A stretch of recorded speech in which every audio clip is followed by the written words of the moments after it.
નમસ્કાર વિદ્યાર્થી મિત્રો, હું જયેશ પૂજારા નવનિર્માણ વિદ્યાલય ઓનલાઈન એજ્યુકેશનમાં આપનું હાર્દિક સ્વાગત કરું છું। વિદ્યાર્થી મિત્રો, આજે આપણે ધોરણ 9 સામાજિક વિજ્ઞાનનો જે 9મો પાઠ છે મૂળભૂત હકો, મૂળભૂત ફરજો અને રાજ્યનીતિના માર્ગદર્શક સિદ્ધાંતો તેના વિશે આપણે અભ્યાસ કરવાના છીએ। તો વિદ્યાર્થી મિત્રો, આપણે ભારતના બંધારણનું આમુખ, તેના મુખ્ય આધાર સ્તંભો તથા વિશિષ્ટ લક્ષણોનો અભ્યાસ છે તે આપણે અગાઉના પ્રકરણમાં કર્યો હતો।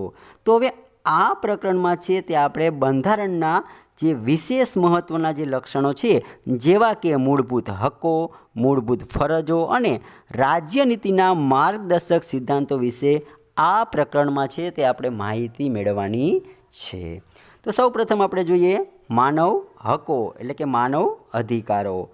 તો કે વ્યક્તિ માત્રના અસ્તિત્વ અને તેના વ્યક્તિત્વના સર્વતોમુખી વિકાસ સાધવામાં મદદરૂપ એવી સામાજિક પરિસ્થિતિનું નિર્માણ થવું અને તે ચાલુ રહે અત્યંત આવશ્યક છે। કે વ્યક્તિ માત્રના અસ્તિત્વ અને તેના વ્યક્તિત્વના સર્વતોમુખી વિકાસ સાધવામાં મદદરૂપ એવી સામાજિક પરિસ્થિતિનું નિર્માણ થવું અને એ જે સામાજિક પરિસ્થિતિ છે એનું ચાલુ રહેવું તે અત્યંત આવશ્યક છે અને એને સામાન્ય રીતે માનવ હકો કહેવામાં આવે છે।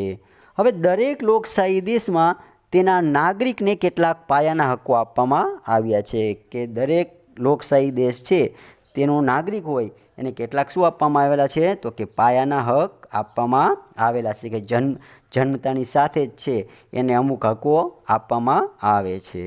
હવે એ બધા હકો વ્યક્તિ કોઈ પણ જાતના ભેદભાવ વિના ભોગવી શકે એ માટે હકોના રક્ષણની ખાતરી આપવામાં આવી હોય છે।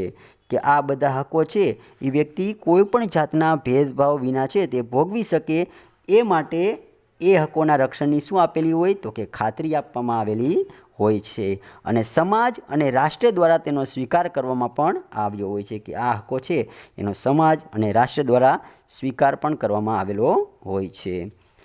વ્યક્તિનો મનુષ્ય તરીકે જન્મ થતાની સાથે જ કેટલાક પાયાના હકોનો હકદાર બને છે। કે વ્યક્તિનો જન્મ થાય અને જન્મતાની સાથે જ એને કેટલાક હકો મળી જાય તો એને શું કહેવામાં આવે, તો કે તેને માનવ હકો કહેવામાં આવે છે।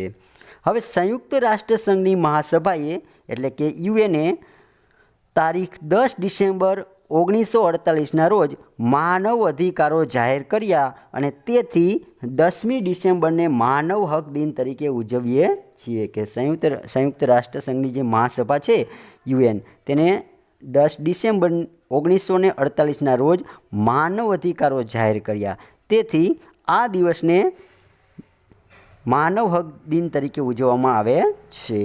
હવે માનવ હકોની વૈશ્વિક ઘોષણાને સ્વીકૃતિ આપી ત્યારબાદ માનવ હકો પૈકી કેટલાક અત્યંત મહત્ત્વના હકોનો આપણે ત્યાં સ્વીકાર કરવામાં આવ્યો અને તેમના રક્ષણની ખાતરી આપવામાં આવી હતી। કે માનવ હકોની જે વૈશ્વિક ઘોષણા સ્વીકૃતિ આપી અને ત્યારબાદ માનવ હકો પૈકીના જે કેટલાક અત્યંત મહત્ત્વના જે આપણે હકોના આપણે ત્યાં છે તે સ્વીકાર કરવામાં આવ્યો અને તેમના રક્ષણની છે તે ખાતરી આપવામાં આવી હતી અને બંધારણ સભાએ તેમને બંધારણમાં ગૌરવ ભર્યું છે તે સ્થાન આપ્યું છે।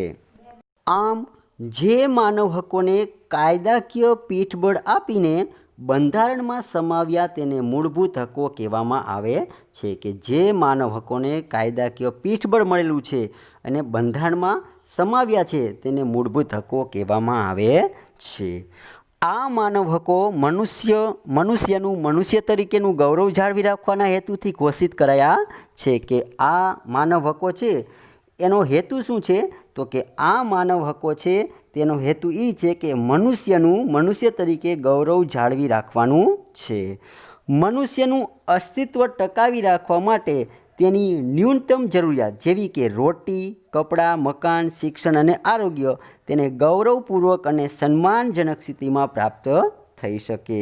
કે આ જે આપણે માનવ હકો આપવામાં આવે છે એનો હેતુ શું છે, તો કે મનુષ્યનું અસ્તિત્વ ટકાવી રાખવા માટે તેની જે ન્યૂનતમ જરૂરિયાત છે જેવી કે રોટી, કપડાં, મકાન, શિક્ષણ અને આરોગ્ય તેને ગૌરવપૂર્વક અને સન્માનજનક સ્થિતિમાં પ્રાપ્ત થઈ શકે એટલા માટે છે તે માનવ હકો આપવામાં આવેલા છે। ઉપરાંત તે સર્વતોમુખી વિકાસ સાધી શકે, એટલે કે સર્વતોમુખી એટલે કે બધી જ બાબતોમાં છે બધી જ રીતે તે વિકાસ સાધી શકે એટલા માટે પણ માનવ હકો આપવામાં આવેલા છે.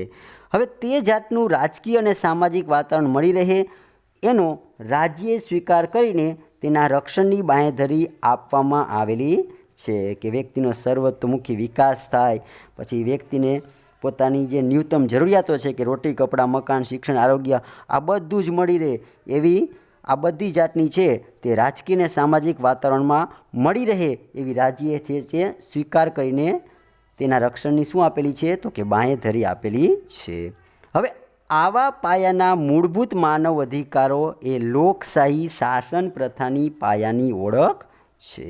હવે આપણે મૂળભૂત હકો વિશે અભ્યાસ કરીએ તો કે રાષ્ટ્રની સ્થિરતા, વ્યક્તિ સ્વાતંત્ર્યના રક્ષણ અર્થે તથા સરમુખત્યારશાહી સામેના રક્ષણ માટે મૂળભૂત હકો જરૂરી છે કે રાષ્ટ્રની સ્થિરતા, ત્યાર પછી વ્યક્તિના સ્વતંત્રના રક્ષણ અર્થે તથા સરમુખત્યારશાહી છે તેમના રક્ષણ માટે છે તે મૂળભૂત હકો જરૂરી છે અને જે નીચે મુજબ છે.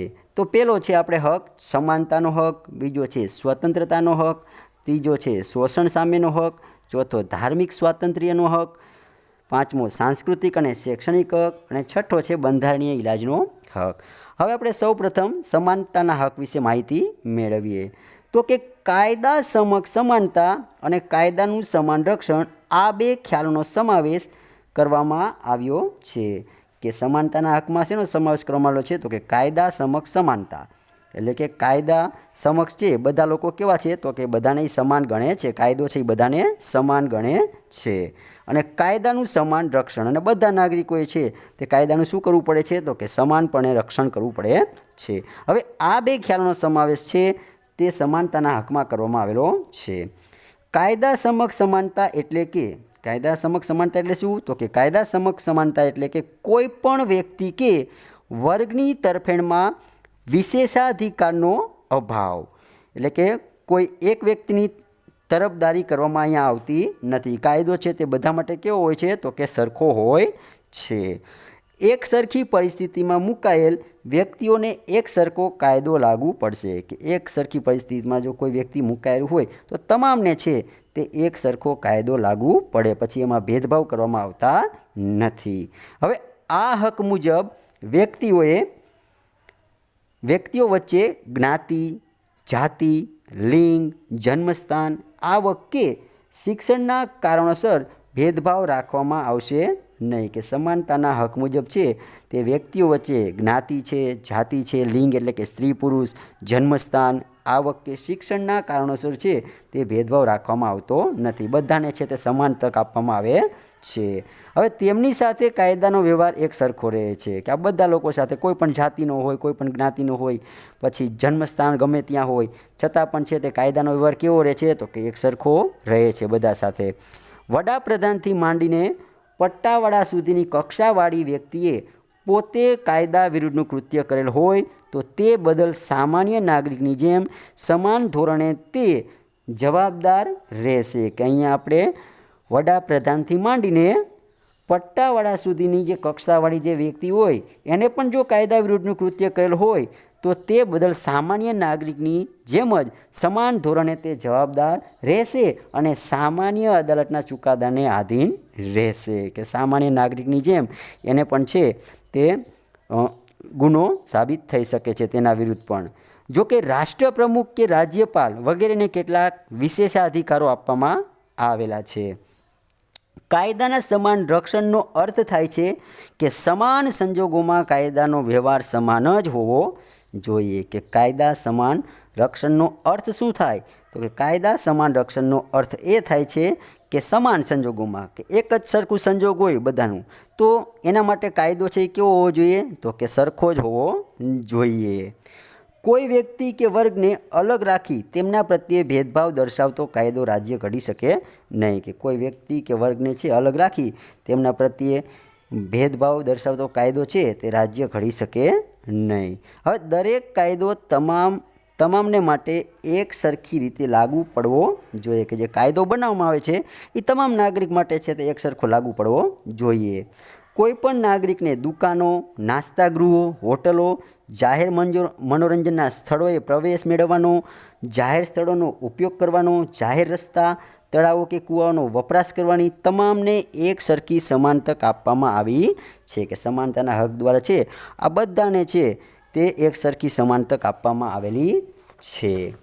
સ્ત્રીઓ અને બાળકો માટે ખાસ કાયદાકીય જોગવાઈઓ લિંગના આધારે ભેદભાવ ગણાશે નહીં. કે અહીંયા આપણે સરકાર તરફથી છે કે સ્ત્રીઓ અને બાળકો માટે અમુક જે આપણે કાયદાકીય જોગવાઈઓ કરેલી હોય તો એ લિંગના આધારે ભેદભાવ ગણાય નહીં. તે જ પ્રમાણે સમાજની અનુસૂચિત જાતિ અને અનુસૂચિત જનજાતિઓ તેમજ સામાજિક અને શૈક્ષણિક રીતે પછાત વર્ગની ઉન્નતિ એટલે કે પ્રગતિ માટે રાજ્યને ખાસ જોગવાઈ કરતાં કોઈ રોકશે નહીં. કે અહીંયા રાજ્ય છે તે આપણે સમાજમાં રહેતી જે અનુસૂચિત જાતિ હોય, અનુસૂચિત જનજાતિ હોય અને સામાજિક અને શૈક્ષણિક રીતે પછાત વર્ગના જે લોકો હોય, હવે એની પ્રગતિ માટે જો રાજ્ય છે એ ખાસ પ્રકારની જોગવાઈઓ કરે તેમના માટે તો તેને કોઈ રોકી શકશે નહીં. સરકારી નોકરીઓમાં કે ઉચ્ચ અભ્યાસમાં પ્રવેશ મેળવવા માટે અનામત બેઠકોની અલગ જોગવાઈ એ સમાનતાના હકનો ભંગ ગણાશે નહીં. કે કોઈ સરકારી નોકરી છે અથવા તો ઉચ્ચ અભ્યાસમાં છે તે આપણે અનુસૂચિત જાતિના અને અનુસૂચિત જનજાતિના લોકોને છે તે સરકારી નોકરીઓમાં રાખે અથવા તો અભ્યાસમાં પ્રવેશ મેળવવા માટે એમના માટે અમુક બેઠકો છે તે અનામત રાખે તો એ છે તે આપણે સમાનતાના હકનો ભંગ ગણાય નહીં. રાજ્યોની જાહેર નોકરીઓમાં નિમણૂક સંબંધી બાબતોમાં તમામ નાગરિકો માટે સમાન તક રહેશે. કે રાજ્યોની જાહેર નોકરીઓમાં છે તે પસંદગી સંબંધીમાં છે તે બધી બાબતોમાં તમામ નાગરિકો માટે સમાન તક રહેશે. જો કે નોકરી સંબંધી જરૂરી લાયકાતો નક્કી કરવાની રાજ્યને છૂટ આપવામાં આવી છે. કે નોકરી સંબંધી છે અમુક લાયકાતો નક્કી કરવામાં આવેલી છે. હવે એ લાયકાત મુજબ છે તે નોકરી મળે છે. સામાજિક ન્યાય અને વ્યક્તિના ગૌરવની ખાતરી સ્વરૂપે અસ્પૃશ્યતાની નાબૂદી કરીને અસ્પૃશ્યતાનું કોઈપણ સ્વરૂપમાં આચરણ પર પ્રતિબંધ છે અને શિક્ષાપાત્ર ગુનો ગણાય છે. કે સામાજિક ન્યાય અને વ્યક્તિના ગૌરવની ખાતરી સ્વરૂપે જે અસ્પૃશ્યતા છે એની નાબૂદી કરીને અસ્પૃશ્યતાનું કોઈપણ સ્વરૂપમાં જો આચરણ પર પ્રતિબંધ છે અને જો કોઈ વ્યક્તિ છે તે આવી અસ્પૃશ્યતાનું સ્વરૂપ આચરે તો એ ગુનો ગણાય છે અને તે શિક્ષાપાત્ર ગુનો બને છે.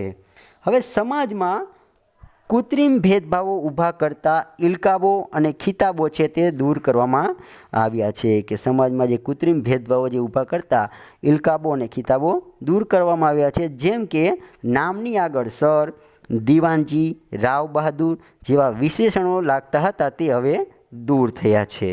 સ્વતંત્રતા પછી જુદા જુદા ક્ષેત્રોમાં તેમના વિશિષ્ટ પ્રદાનને અને સિદ્ધિઓને ધરાવતી વ્યક્તિઓને બિરદાવવા માટે સરકારે છે તે સરકાર દ્વારા ભારત રત્ન, પદ્મભૂષણ, પદ્મવિભૂષણ, પદ્મશ્રી જેવા વિશિષ્ટાદર્શક એવોર્ડ આપવામાં આવે છે. કે અહીંયા સ્વતંત્રતા પછી જુદા જુદા ક્ષેત્રોમાં તેમના વિશિષ્ટ પ્રદાનને અને સિદ્ધિઓને છે વ્યક્તિઓએ અલગ અલગ સિદ્ધિઓ પ્રાપ્ત કરી હોય, હવે એવી વ્યક્તિઓને છે તે બિરદાવવા માટે સરકાર દ્વારા ભારત રત્ન છે, પદ્મભૂષણ, પદ્મવિભૂષણ, પદ્મશ્રી જેવા વિશિષ્ટાદર્શક એવોર્ડ છે તે આપવામાં આવે છે.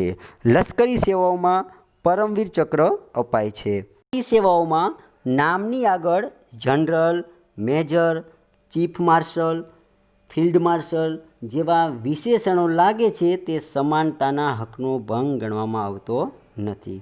કે લશ્કરી સેવાઓમાં નામની આગળ જનરલ લગાવવામાં આવે, major, chief marshal, field marshal આવા જો વિશેષણ લગાવવામાં આવે તો એ સમાનતાના હકનો ભંગ ગણાય નહીં.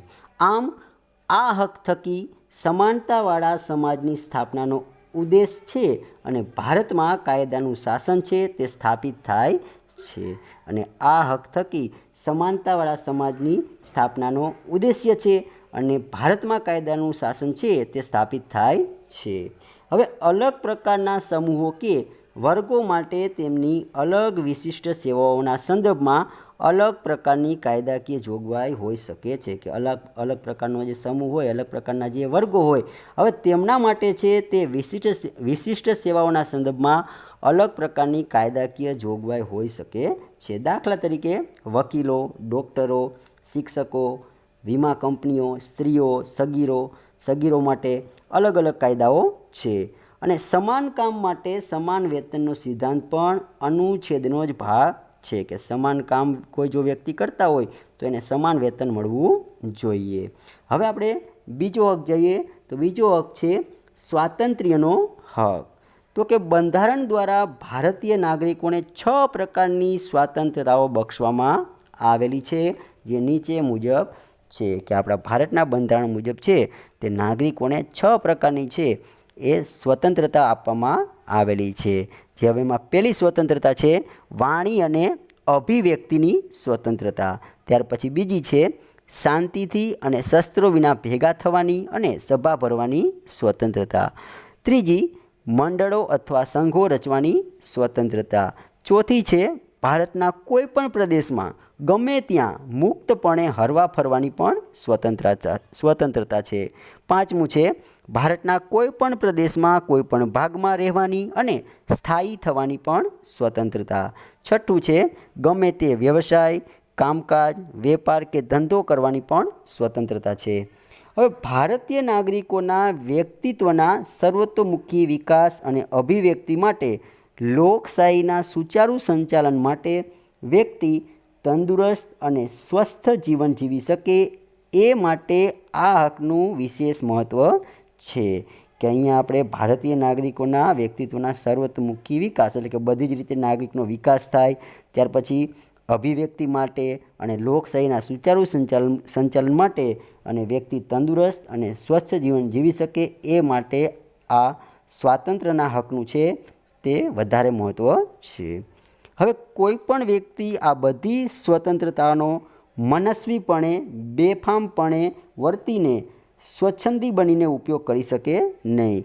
કે હવે આ જે સ્વતંત્રતા તો મળી છે પણ આ બધી સ્વતંત્રતાનો ઉપયોગ વ્યક્તિ છે તે મનસ્વીપણે બેફામપણે વર્તીને અને સ્વચ્છંદી બનીને છે તે ઉપયોગ કરી શકે નહીં.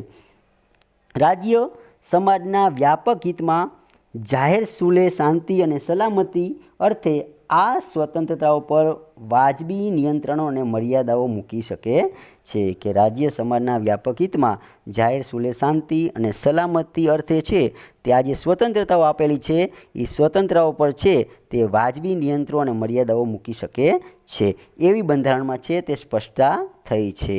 અને કઈ સ્વતંત્રતા કઈ મર્યાદામાં રહીને ભોગવવાની છે તેની જાહેરાત પણ બંધારણમાં કરવામાં આવેલી છે કે કઈ સ્વતંત્રતા કેટલી મર્યાદામાં રહીને ભોગવવાની છે એની જાહેરાત પણ બંધારણમાં કરવામાં આવેલી છે.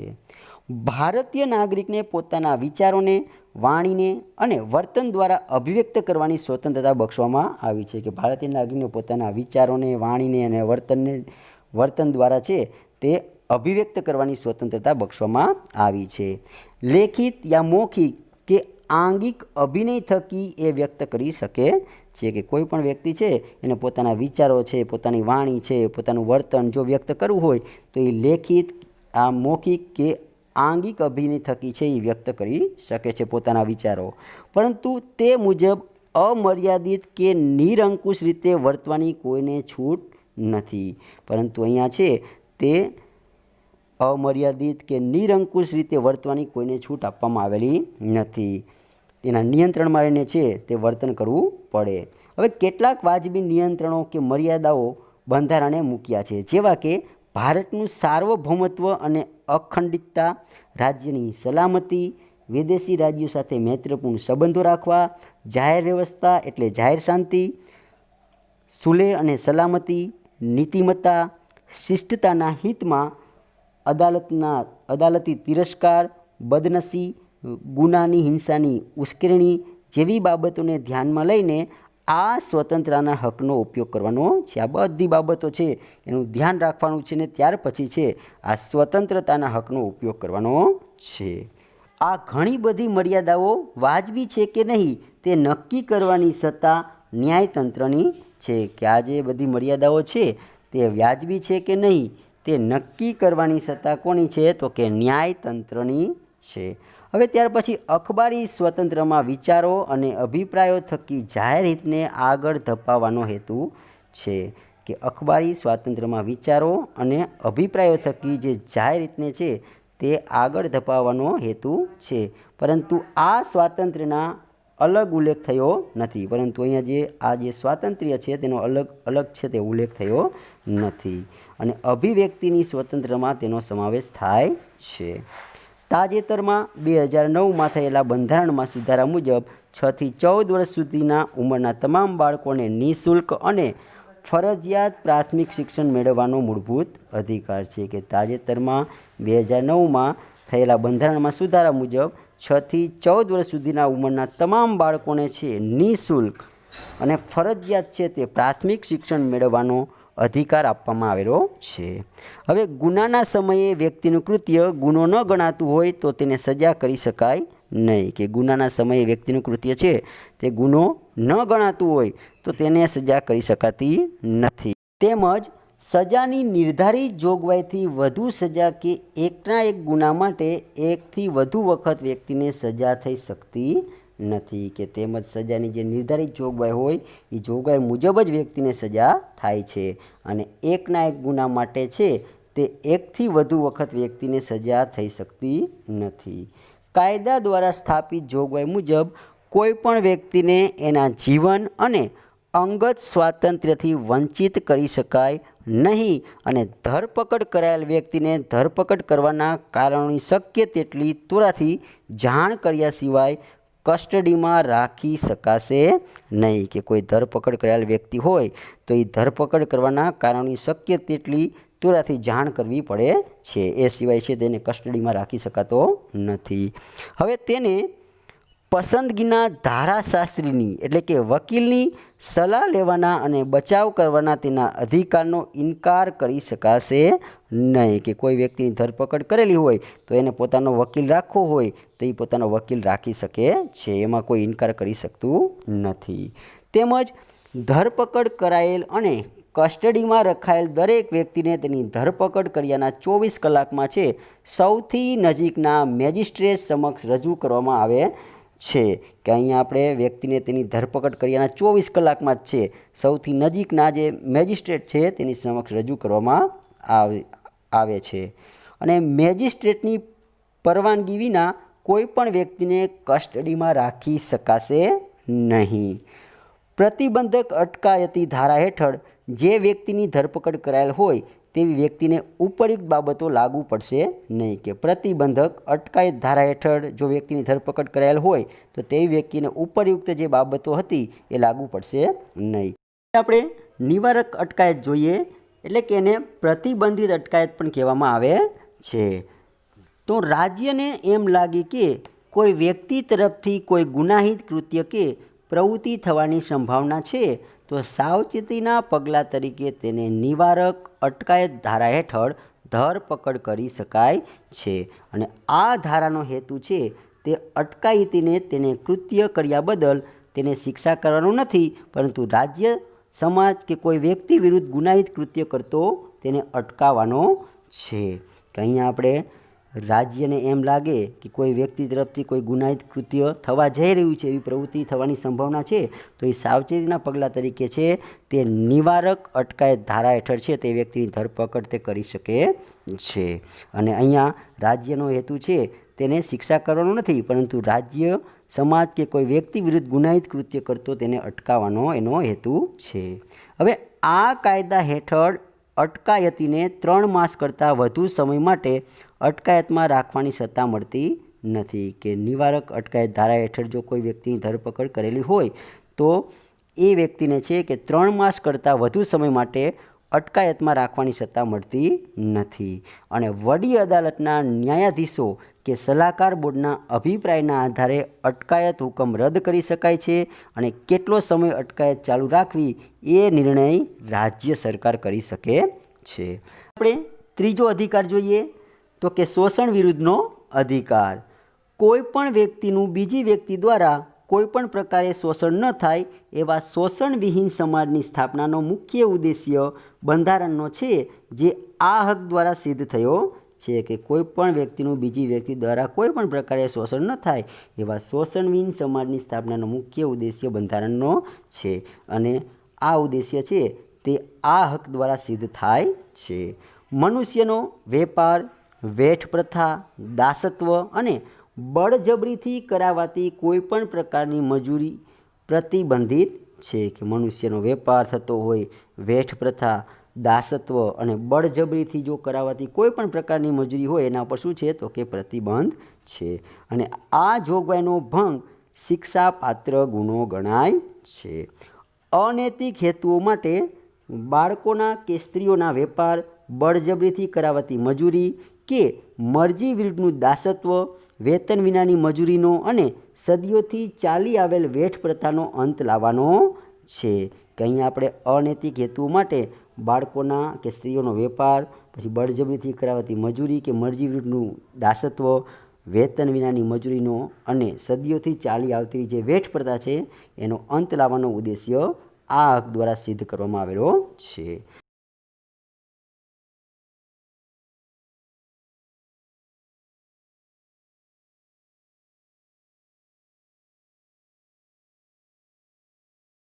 હવે કોઈપણ વ્યક્તિ પાસે વિના વેતનથી કે લઘુત્તમ વેતન કરતાં ઓછા વેતનથી બળજબરીથી કે ફરજિયાતપણે મજૂરી કે કામ કરાવવું એ શિક્ષાપાત્ર ગુનો બને છે.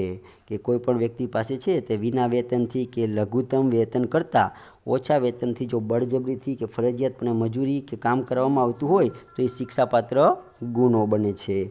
14 વર્ષથી નીચેની ઉંમરના કોઈપણ બાળકને કોઈ કારખાના, ખાણમાં કે જોખમી વ્યવસાયમાં, બાંધકામ, ગેરેજ, હોટેલ કે લારી ગલ્લા કે ઘર નોકર તરીકે પણ કામમાં રાખી શકાશે નહીં. કે 14 વર્ષથી નીચેની ઉંમરનું કોઈ પણ બાળક હોય તો એને કારખાનામાં છે, પછી ખાણમાં જોખમી જે કામો હોય એવા વ્યવસાયમાં, ત્યાર પછી બાંધકામ, ગેરેજ, હોટલ કે લારી ગલ્લા, ઘર નોકર તરીકે આવા વગેરે વ્યવસાયમાં છે તે રાખી શકાય નહીં. અને બાળ મજૂરી નાબૂદી કાનૂન હેઠળ એ શિક્ષાપાત્ર ગુનો. જોકે રાજ્યને જાહેર હેતુઓ માટે લશ્કરી સેવાઓ કે રાષ્ટ્રીય ફરજો, સમાજ સેવાના કોઈ ક્ષેત્રમાં ધર્મ, જાતિ, લિંગ, જ્ઞાતિ કે વર્ગના ભેદભાવ રાખ્યા વિના ફરજિયાતપણે વ્યક્તિ પાસે સેવા લેવાનો અધિકાર છે. કે જો કે રાજ્યને છે તે જાહેર હેતુઓ માટે લશ્કરી સેવાઓ કે રાષ્ટ્રીય ફરજો,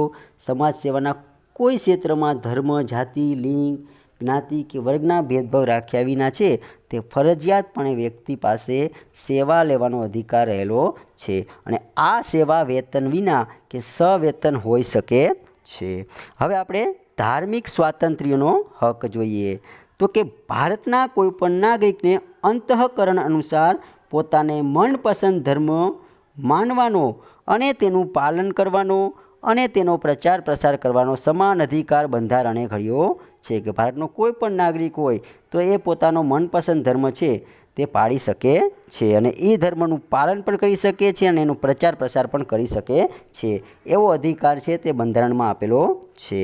પરંતુ આ સ્વતંત્રતા જાહેર વ્યવસ્થા, નીતિમત્તા અને સ્વાસ્થ્યને બાધ ન આવે તે રીતે વ્યાજબી નિયંત્રણોને આધીન રહીને ધાર્મિક સ્વતંત્રનો અધિકાર છે તે ભોગવવાનો છે. પરંતુ આ જે સ્વતંત્રતા આપેલી છે તે સ્વતંત્રતા જાહેર વ્યવસ્થા, નીતિમત્તા અને સ્વાસ્થ્યને બાધ ન આવે તે રીતે વ્યાજબી નિયંત્રણોને આધીન રહીને ધાર્મિક સ્વાતંત્ર્યનો અધિકાર છે તે ભોગવવાનો છે. ધાર્મિક ક્રિયાકાંડો, પ્રાર્થના કે પૂજા કરવાના સ્વાતંત્ર્યનો સમાવેશ આમાં થાય છે. કે ધાર્મિક સ્વાતંત્ર્ય હકમાં શેનો સમાવેશ થાય તો કે ધાર્મિક ક્રિયાકાંડો, પ્રાર્થના કે પૂજા કરવાના સ્વાતંત્ર્યનો સમાવેશ છે તે ધાર્મિક સ્વાતંત્ર્યના હકમાં થાય છે. ભારતમાં રાજ્યને પોતાનો કોઈ ધર્મ નથી. કે રાજ્યને છે પોતાનો કોઈ ધર્મ નથી કે બધા ધર્મને છે તે સરખા ગણે છે. ભારતનું રાજ્ય કોઈ ધર્મ કે સંપ્રદાયના સિદ્ધાંતો કે માન્યતાઓને આધારે ચાલતું નથી. કે ભારતનું રાજ્ય છે કોઈ ધર્મ કે સંપ્રદાયના સિદ્ધાંતોને કે માન્યતાઓને આધારે ચાલતું નથી. કે દરેક વ્યક્તિ છે એ પોતપોતાનો ધર્મ પાળી શકે છે. કે રાજ્યને છે તે કોઈ ધર્મ નથી. રાજ્ય કોઈ પણ સમુદાયની ધાર્મિક બાબતોમાં અને ધાર્મિક માન્યતાઓમાં દખલગીરી કરી શકશે નહીં. કે રાજ્ય છે તે કોઈ પણ સમુદાયની ધાર્મિક બાબતોમાં અને ધાર્મિક માન્યતાઓમાં છે તે દખલગીરી કરી શકે નહીં. ધાર્મિક અને સખાવતી હેતુઓ માટે સંસ્થાઓ સ્થાપવાનો અને તેમનું સંચાલન અને વહીવટી વહીવટ કરવાની સ્વાતંત્રતા પણ ધાર્મિક સમૂહોને આપવામાં આવી છે. કોઈપણ રાજ્ય જાહેર કરવેરા દ્વારા ઊભા કરાયેલા જાહેર ફંડનો ઉપયોગ કોઈ ખાસ ધર્મ કે સંપ્રદાયના લાભ કે અભિવૃદ્ધિ માટે કરી શકાય નહીં. કે કોઈપણ રાજ્ય છે ત્યારે જાહેર કરવેરા દ્વારા ઊભા કરાયેલા જાહેર ફંડનો ઉપયોગ કોઈ ખાસ ધર્મ કે સંપ્રદાયના લાભ કે અભિવૃદ્ધિ માટે કરી શકાતો નથી. સરકારી ગ્રાન્ટમાંથી ચલાવાતી કોઈપણ શૈક્ષણિક સંસ્થામાં ધાર્મિક શિક્ષણ આપી શકાશે નહીં. કે ધાર્મિક શિક્ષણમાં ભાગ લેવાની કે ધાર્મિક ઉપાસનામાં હાજર રહેવાની ફરજ પણ પાડી શકાશે નહીં. કે સરકારી ગ્રાન્ટમાંથી ચલાવાતી કોઈ પણ શૈક્ષણિક સંસ્થા હોય તેમાં ધાર્મિક શિક્ષણ છે તે આપી શકાશે નહીં.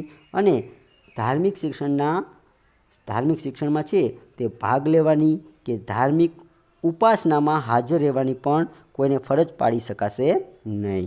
હવે આપણે પાંચમો અધિકાર જોઈએ તો કે સાંસ્કૃતિક અને શૈક્ષણિક હકો. તો ભારતમાં વિવિધ ધર્મો, વિવિધ ભાષાઓ અને સંસ્કૃતિઓ ધરાવતા લોકો રહે છે. કે ભારતમાં વિવિધ ધર્મો પાળતા લોકો, વિવિધ ભાષાઓ બોલતા લોકો અને વિવિધ સંસ્કૃતિ ધરાવતા લોકો રહે છે. ભારતના પ્રદેશોમાં રહેતા લોકોને પોતાની આગવી ભાષા, લિપિ, સંસ્કૃતિની ઓળખ અને તેના આધારે રચાયેલા વર્ગ સમૂહને જાળવી રાખવાનો અધિકાર છે. કે ભારતના પ્રદેશોમાં રહેતા લોકોને પોતાની આગવી ભાષા, લિપિ, સંસ્કૃતિની ઓળખ અને તેના આધારે રચાયેલા વર્ગ સમૂહોને જાળવી રાખવાનો અધિકાર રહેલો છે. કોઈપણ શૈક્ષણિક સંસ્થાઓ કે જે રાજ્યની ગ્રાન્ટ પર નિર્ભર હોય તેમાં ધર્મ, જાતિ, જ્ઞાતિ, ભાષા કે તેવા કોઈ એક કારણસર કોઈ નાગરિકને પ્રવેશ આપવાનો ઇનકાર કરી શકાશે નહીં. કે કોઈપણ શૈક્ષણિક સંસ્થાઓ કે જે રાજ્યની ગ્રાન્ટ પર નિર્ભર હોય તેમાં ધર્મ, જાતિ, જ્ઞાતિ, ભાષા કે તેવા કોઈ એક કારણસર કોઈ નાગરિકને પ્રવેશ આપવાનો ઇનકાર કરી શકાશે નહીં. જો કોઈ ઉમેદવાર ચૂંટણીમાં ધર્મ કે જાતિ કે ભાષાના ધોરણે પોતાને મત આપવાની અપીલ કરે તો તે લોકપ્રતિનિધિત્વ ધારાની કલમ 123 હેઠળ ગેરરીતિ ગણાય છે. કે કોઈ ઉમેદવાર ચૂંટણીમાં છે કે ધર્મ કે જાતિ કે ભાષાના ધોરણે એમ કે મને મત આપો આવી જો અપીલ કરે તો તે લોકપ્રતિનિધિત્વ ધારાની કલમ 123 હેઠળ તે ગેરરીતિ ગણાય છે. કોઈ પણ રાજ્ય કોઈ કાયદો ઘડીને નાગરિકો કે તેના કોઈ વિભાગ પર કોઈ સંસ્કૃતિ કે કોઈ ભાષાના પાયા પર રચાયેલી તમામ લઘુમતીઓને તેમની પસંદગીની શૈક્ષણિક સંસ્થાઓની સ્થાપના અને વહીવટ કરવાનો અધિકાર પણ આપશે. રાજ્ય પણ કોઈ ધર્મ કે ભાષા પર રચાયેલી લઘુમતી સંસ્થાઓને રાજ્ય નિધિમાંથી અપાતી શૈક્ષણિક સહાય કે શૈક્ષણિક શિષ્યવૃત્તિઓ જેવા લાભોમાં માત્ર એ કારણોસર ભેદભાવ કરશે નહીં. આવી લઘુમતી સંસ્થાઓની મિલકતનું ફરજિયાત સંપાદન કે પોતાના હસ્તક લેવા ઈચ્છે તો રાજ્ય જરૂરી વળતર આપીને જ કરી શકે છે. કે આવી જે લઘુમતી જે સંસ્થાઓની જે મિલકતો છે હવે એ જો સરકારને લેવી હોય, રાજ્ય સરકારને લેવી હોય તો એની સામે એને છે તે જરૂરી વળતર આપવું પડે છે. આમ શૈક્ષણિક સંસ્થાઓના સંદર્ભે મહત્ત્વપૂર્ણ જોગવાઈઓ બંધારણમાં કરવામાં આવેલી છે. અને આમ શૈક્ષણિક સંસ્થાઓના સંદર્ભે મહત્ત્વપૂર્ણ જોગવાઈઓ છે તે બંધારણમાં કરવામાં આવેલી છે. બંધારણીય ઇલાજનો હક જોઈએ તો કે ગમે તેટલા સારા કાયદાઓ ઘડવામાં આવે, મૂળભૂત હકોની જોગવાઈ કરવામાં આવે, પરંતુ જો તેનો અમલ યોગ્ય રીતે ન થાય તો આવી સ્વતંત્રતાનો કે અધિકારનો કોઈ અર્થ સરતો નથી. કે ગમે તેટલા સારા કાયદા ઘડવામાં આવે, મૂળભૂત હકોની જોગવાઈ કરવામાં આવે, પરંતુ જો તેનો યોગ્ય રીતે અમલ ન થતો હોય તો આવી સ્વતંત્રતા કે અધિકારનો કોઈ અર્થ રહેતો નથી. હવે તેથી જ આ હકોને અમલ માટે આ હકોના અમલ માટે છે તે બંધારણમાં જોગવાઈ કરવામાં આવી છે. અને આ જોગવાઈ અનુસાર મૂળભૂત હકોના ભંગ બદલ સીધા જ છે તે સર્વોચ્ચ અદાલતમાં કે વડી અદાલતમાં જઈને દાદ માંગવાના અધિકારને પણ મૂળભૂત હક તરીકે સ્વીકારવામાં આવેલો છે. સર્વોચ્ચ અદાલત મૂળભૂત હકોના રક્ષણની અગત્યની ભૂમિકા બજાવે છે. કે સર્વોચ્ચ અદાલત છે તે મૂળભૂત હકોના રક્ષણની અગત્યની ભૂમિકા બજાવે છે. અને આ અંગે અદાલત જરૂરી લાગે તે પ્રકારના યોગ્ય આદેશો, સૂચના કે આજ્ઞાપત્રો હુકમનામા કાઢવાની વિશાળ સત્તા તેને બંધારણમાં બક્ષવામાં આવેલી છે અને જે અંગે કોઈ વાંધો લઈ શકતું નથી કે એને જે આજ્ઞાપત્રો હુકમનામા કાઢવાની જે વિશાળ સત્તા છે એને બંધારણમાં બક્ષવામાં આવી છે એમાં કોઈ વાંધો લઈ શકતું નથી. હવે મૂળભૂત અધિકારોના ભંગ થયાની કોઈ રાજ્યને ફરિયાદ કરવામાં આવે તો તેનો યોગ્ય ઉપાય કરવાનું સર્વોચ્ચ અદાલત માટે જરૂરી છે કે મૂળભૂત અધિકારનો ભંગ થયાની કોઈ રાજ્યને જો ફરિયાદ કરવામાં આવે તો તેનો યોગ્ય ઉપાય કરવાનું સર્વોચ્ચ અદાલત માટે જરૂરી છે. ડૉક્ટર બાબા સાહેબ આંબેડકરે આ હકને બંધારણના આત્મા સમાન કહ્યો છે કે બંધારણીય ઇલાજનો જે હક છે અને ડૉક્ટર બાબા સાહેબ આંબેડકરે છે તે બંધારણના આત્મા સમાન કહ્યો છે. સંસદ કાયદા દ્વારા આવા હુકમો બહાર પાડવાની સત્તા અન્ય કોઈ અદાલતને સુપરત કરી શકે છે કે સંસદ છે તે કાયદા દ્વારા આવા હુકમો બહાર પાડવાની સત્તા અન્ય કોઈ અદાલતને સુપરત કરી શકે છે. મૂળભૂત અધિકારોનો ભંગ થતો હોય કે તે સાથે અસંગત હોય તેવો કાયદો ઘડતા રાજ્ય વિધાનસભાને સર્વોચ્ચ અદાલત અટકાવી શકે છે કે મૂળભૂત અધિકારનો ભંગ થતો હોય કે તે સાથે અસંગત હોય તેવો કાયદો ઘડતા રાજ્ય વિધાનસભાને સર્વોચ્ચ અદાલત અટકાવી શકે છે. આમ આ હક કોઈપણ નાગરિકને મૂળભૂત હકોના ભંગ બદલ અદાલતોમાં જવાનો હક અને એ હકોનું રક્ષણ મેળવવાનો હક છે. આમ આ હક છે તે કોઈપણ નાગરિકને મૂળભૂત હકોના ભંગ બદલ અદાલતમાં જવાનો હક અને એ હકોનું રક્ષણ મેળવવાનો હક છે. આમ બંધારણમાં બક્ષવામાં આવેલા મૂળભૂત હકો ભારતીય નાગરિકો માટે ઉપલબ્ધ કરાયા છે કે આમ બંધારણમાં બક્ષવામાં આવેલા મૂળભૂત હકો છે તે ભારતીય નાગરિકો માટે છે તે ઉપલબ્ધ કરાયા છે અને આ હકો સરકારો કેન્દ્ર અને રાજ્ય સામે આપવામાં આવ્યા છે. આ હકો છે તે કેન્દ્ર સરકાર અને રાજ્ય સરકાર સામે છે તે આપવામાં આવેલા છે. મૂળભૂત હકો બધા સમય માટે બધા નાગરિકો માટે ઉપલબ્ધ છે કે મૂળભૂત હકો છે તે બધા સમય માટે બધા નાગરિકો માટે શું છે તો કે ઉપલબ્ધ છે. પરંતુ કટોકટીના સંજોગોમાં અમુક મૂળભૂત હકો સ્થગિત કરી શકાય છે કે એવી કટોકટીની પરિસ્થિતિ સર્જાય તો એવી કટોકટીની પરિસ્થિતિના સંજોગોમાં છે તે અમુક મૂળભૂત હકો છે એને સ્થગિત કરી શકાય છે અને કોઈ પણ નાગરિકના મૂળભૂત હકો છીનવાઈ જાય તેવા કોઈ પણ કાયદાઓ રાજ્યો ઘડી શકતું નથી કે કોઈ પણ નાગરિકના મૂળભૂત હકો છીનવાઈ જાય તેવા કોઈ પણ કાયદાઓ છે તે રાજ્ય ઘડી શકતું નથી.